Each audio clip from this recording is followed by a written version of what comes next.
CES cette année, un des gros joueurs, c'est Sony. Sony, ce n'est plus un kiosque qu'ils ont, c'est un pavillon, tellement il y a du matériel à présenter. Mais il y a deux angles intéressants de leur présence cette année. D'une part, c'est la création d'une nouvelle chaîne de diffusion 24 heures sur 24 de contenu 3D. Parce que c'est beau d'avoir des téléviseurs 3D dans les magasins, mais si vous n'avez rien à regarder, ça commence à être un peu difficile. Et d'ailleurs, Sony a très bien compris l'histoire parce qu'en plus de ce réseau donc, de diffusion de contenu 24 heures sur 24 de 3D, on a mis sur le marché, on va mettre sur le marché très bientôt deux caméras, une pour le consommateur et l'autre pour des professionnels, si vous voulez, qui vont permettre de créer du contenu original 3D. Alors évidemment, c'est une stratégie qui va permettre aux familles de commencer à faire du patrimoine, si vous voulez, en 3D. Puis tranquillement, pas vite, bien, ça va les amener vers le prochain achat. Peut-être qu'ils achèteront un téléviseur 3D. Et c'est là-dessus que Sony mise présentement.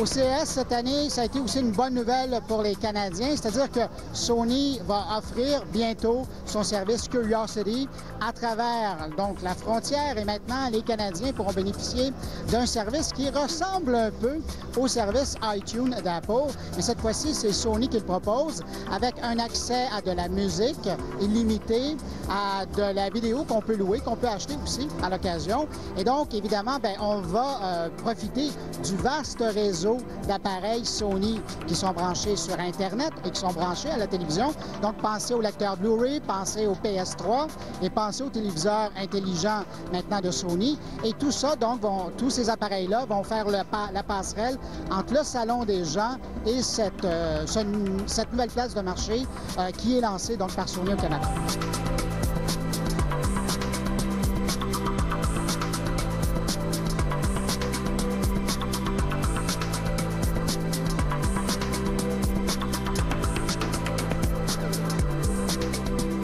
Quand on pense au 3D, évidemment, on pense au téléviseur, mais il faut vous dire qu'ici, au CES, Sony a bien fait comprendre que maintenant, le 3D, ce ne serait pas uniquement sur les téléviseurs. Et d'ailleurs, ils ont présenté, je pense qu'on peut terminer avec ça, un nouveau portable, un nouveau laptop, si vous voulez, 3D dans sa collection Vio, qui va permettre aux gens de jouer en 3D et de regarder des films en 3D.